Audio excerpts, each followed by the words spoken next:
Namumroblema din ba kayo na katulad ko na araw-araw na lang kung ano ipababaon natin sa ating mga chikiting? Ito ang sagot dyan. Kalahating maliit na repolyo, pasasarapin natin, lasa manok, pasok sa budget at masustansya pa. Tara, simulan na natin.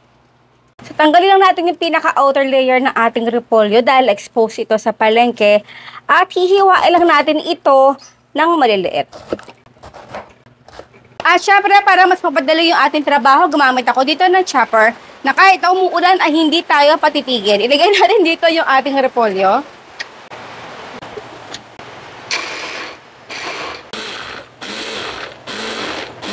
And dapat ganito siya kapino.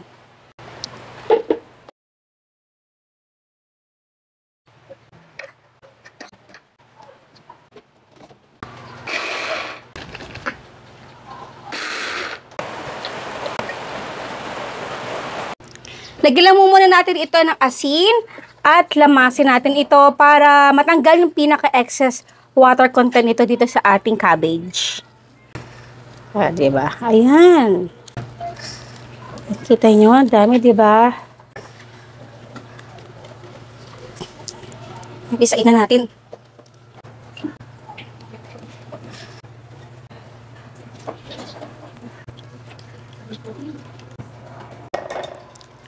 Isang itlog, mga pampalasa natin, chili seasoning, konti lang, MSG or all-purpose seasoning granules, konting paminta,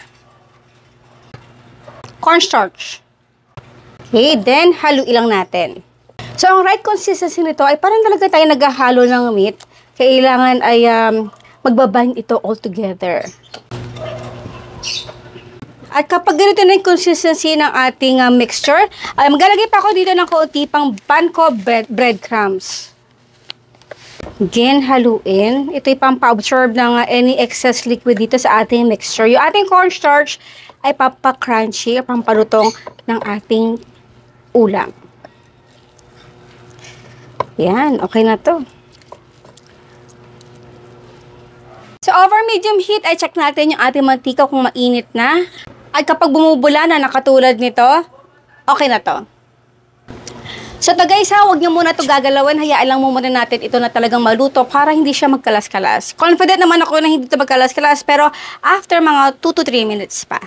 Okay, galaw-galawin na natin para hindi magdikit-dikit. Yan.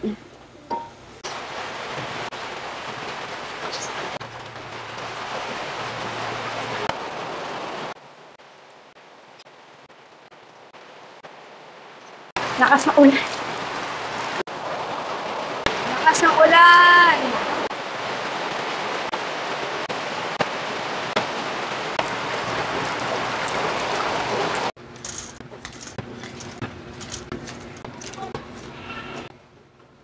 And now is done our repolyo nuggets.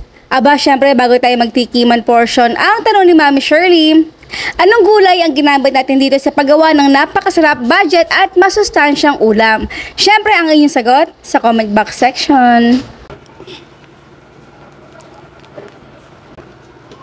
Tara na guys, wala na pa tumpik-tumpik pa. Kain po tayo.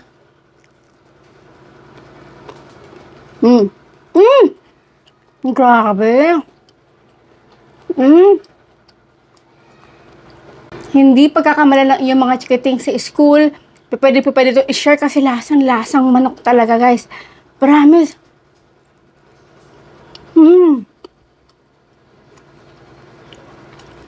Unbelievable. The best. This is a really must-try ulam, pambaon ng ating mga chikiting. At pwede rin syempre sa office. So, ayan po guys. Maraming salamat sa inyo lahat ng ating outro. Keep safe, be healthy, and be happy. Bye. Namumroblema din mo kayo?